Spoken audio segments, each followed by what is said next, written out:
Yay!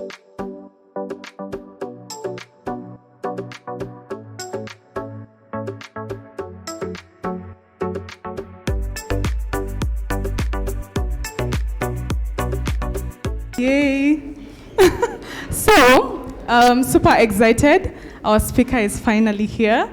So, thank you so much, Waceke, for honoring our invite. We are super excited. Everyone in this room is super excited to have you here. So, as she walks to the stage, please clap for her. Like a hearty clap.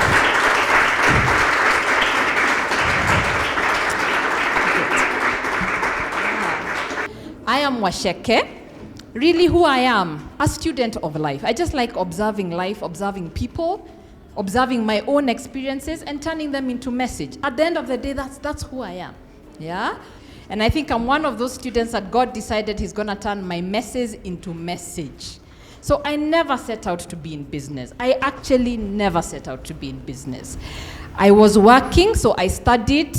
I did a degree in USIU. Any people in USIU have been in USIU here? Okay, a few. I went overseas to do my master's, and then I came back home to do what? Like everybody does, look for a job, because that is how we were trained. Go to university and look for a job. So I came back and I started working. I worked for a couple of investment companies, and then I ended up at what was then called CFC, but has then become Stanbic.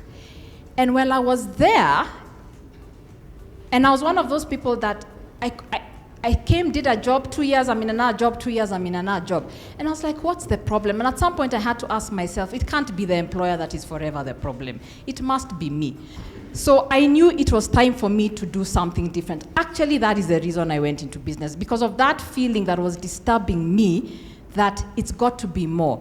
And I don't think it was about employment. I think it's about the nature of especially big organizations and the way they consider the job market, yeah? So, by the time I was leaving employment, my job was stockbroking.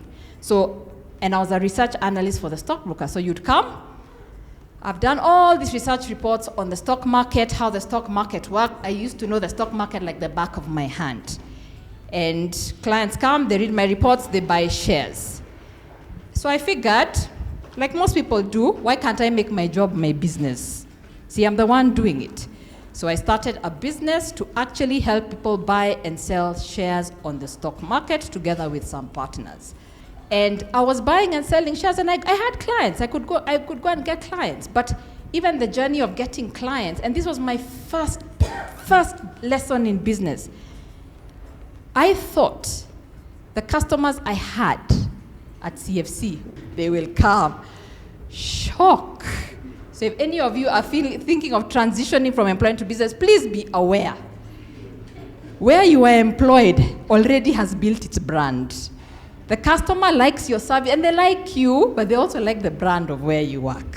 So I was like, oh my goodness, I have to do this from scratch.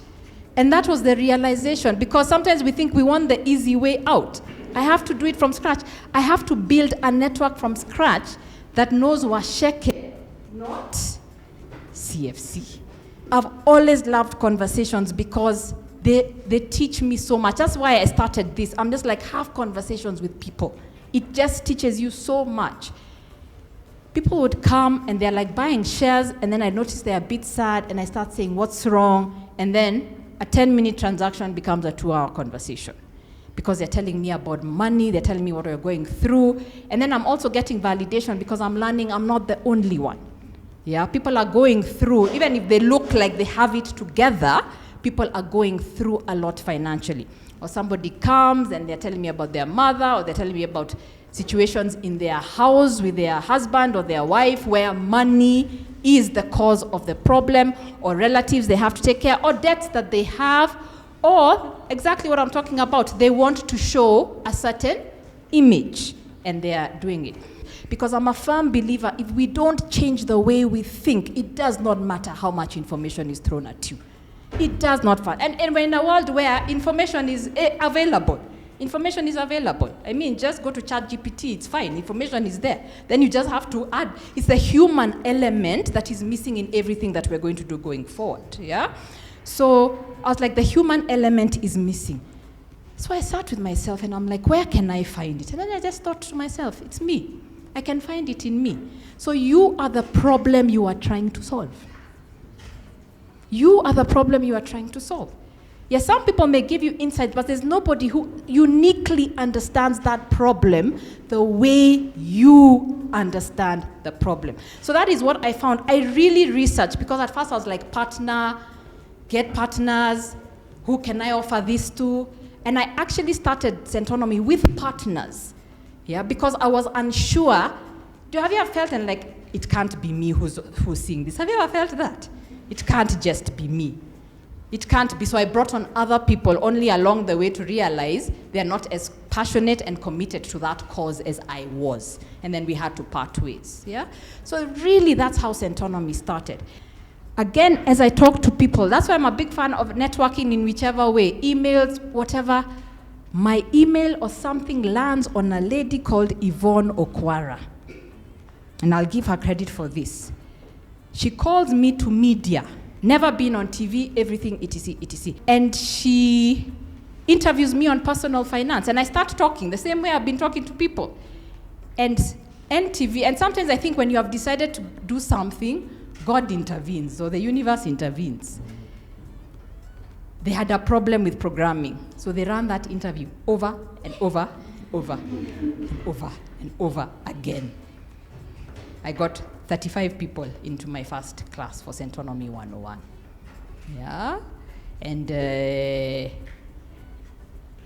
And we taught. And I would tell people, don't worry about next week notes. We want you to really focus on this week, because next week notes have not been created. And now after people from season 5 onwards, I think we're in season 30, and Nancy can tell you, it had not been created. So we're just like, we're using this class. They're our first class, but they're also a focus group, but they don't know they're a focus group. So we do the first class, personal finance. Then at the end, we're like, so tell me about your debt, etc., don't worry, we're covering that next week. I'm like, thank you for telling me what we should cover next week. And I created. And later, people would ask me, who helped you with your content? I'm like, people help people with content. So for me, honestly, a lot of these things, I winged it. Let me be honest, I winged it. But it worked. And I think the knowledge was coming, and I'll always go back to the thing I did without realizing is what people call design thinking these days. I went and I talked to people. I asked the right questions. Later, I would do programs and they say design thinking. I was like, oh, kumbe, that's what I did. So cars that we see every day, a car can teach you something. When I tell you I'm a student of life, So I developed that concept of the car to teach entrepreneurship. Because, yes, where is the car going? But also, who's the driver of the car? Who are the passengers in the car? That means who's your team, who's your customer? Have you defined them properly? How do you roll up your windows? Because in a car, if you're stuffy, you can't. Everybody will suffocate in the car. So how do you actually breathe? Then there are the shocks, the steering wheel, the brakes, the systems that make the car. Who holds the key to start the car? So life can teach you so much, but it's about, do we have our eyes open enough to learn? So I want to open it up to you guys to now ask questions with the remaining time that we have. And Yes, my name is Zachary Ogutu. Zachary. Yes. Okay. I'm a university student, and at the same time, I volunteer with a youth-led organization called Waceke. Okay. Yes, my question is on youth and money.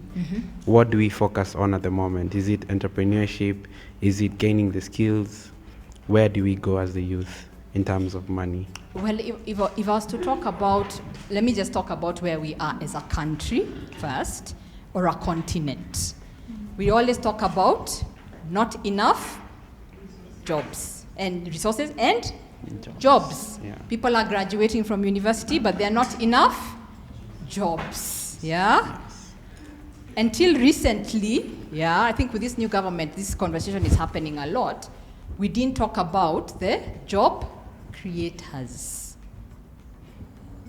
Yeah, so sometimes I'm maybe biased because I'm an entrepreneur, yeah, but sometimes I think that the focus now, and it is obvious, it is about who will actually create those jobs. But the two, none of those operate independently, because even the creators of those jobs, even though you do a business, you still need to understand how to manage your money well, because many businesses collapse. What we don't want is just these businesses that are just like a business, yeah? It's a business and in 3 months it's not there. So you need to understand how to run the business properly, you need to understand money. Now, back to my experience though. And if you get an opportunity to be employed in an organization that will equip you with skills to be able to do that, please take the opportunity. Yeah, please take the opportunity, because sometimes when you don't have that exposure, even understanding how to run a business doesn't work. So it could work either way. From there, you could go straight and enter a business, or you could come to something like Centonomy, learn how to run a business, or the other way. But they all actually work together. But as a country, as a continent, we are now, I think we are very, very, very focused on who is going to create those jobs. SMEs hold 70% of the employment in this country. 70%. It is not Safaricom and KCB, it is SMEs that hold 70% of the jobs in this country. My name is Mugabe Patsy, Okay. and mine is more of like using your analogy of the car. Yeah. We have a thing called multi-potentialites, which means I don't fit in a box, right? Yeah. I can be XYZ and Yeah. ABC at the same time. Yeah. But we're also in an age where you're asking us, or you've just implored us to, be problem solvers. Money is a reward for solving problems. So my question is to a younger Waceke, living in this present time. Yeah. How do you identify the right problems that are in line, or a cheat sheet of sorts, if you may, that without getting burnt out, that are still aligned with your ikigai or your reason for being? Okay. Yeah, thank you. Yeah, and first of all, you've touched on a very important point of your multidimensional. There are many things you could do. There is no box, yeah? So, can you do everything at the same time? So what do you start with? Yeah, so things, it's like a tree. You plant a tree, then it grows branches, it grows roots, it has leaves, it has fruit, yeah? But what do you start with? And a lot of times, there's that, like the tree has the trunk. There's one that becomes the foundation of a lot of things, yeah? Like me, I started personal finance and I have a book. There's so many now things I'm doing just because of that area of personal finance and entrepreneurship, yeah? So what do you start? So I think at the end of the day, it's exposure is the right answer. For me, I was exposed because of a personal problem, just like you. But you can be exposed just because you actually noticed something, and you're like, actually, it fits in with, it aligns with what I like to do, what I'm passionate about, or what I can do. And some things don't always start immediately with passion. My first business, I can't say I was passionate about it. Yeah. What do you know how to do today? Start from there. Yeah. Yeah. I'm Abdi. Yeah. So you mentioned there will be passengers in your car that will help you to get to the destination. Yeah. My question is, especially for a startup, Yeah. when resources are constrained, Yeah. how do you make sure, as much as when you're employing them, you look for people who share your vision, Yeah. but how do you make sure that you also keep them motivated Yeah. to help you achieve that goal Okay. without them like giving up on you, especially during the struggle stages? Oh, wow. That's a good question. First of all, it's making sure it's the right people. So how do you make sure it's the right people? How do you know that the people you have are the right people? And it really starts with, how did you get them in? Are they in because they needed work? Or are they in because you tested their ability to do the work that you want? So someone can say, I have a degree in marketing, I can market. That means nothing, yeah? Put them on the test and say, you go market, this is my customer, you go find it. If you bring me back 2 sales, then that is it. Make sure they have understood what it is your business is about and you have communicated it. A good way of making them understand is, once you have explained it, tell them to explain it back to you. Yeah? So now you have understood, people say yes. Now explain it back to me. And make sure you're testing for the right things. There's a time we used to make people write compositions so that we can test their communication. Write about anything, because the computer will churn out anything. Yeah? But you have to test that communication skill. Okay, I think we have to end, but I hope everybody at least has a take home from today. Was today worth it? Yeah, so thank you also to Sharon and Nairobi Garage for giving me this opportunity. Thank you so much, yeah?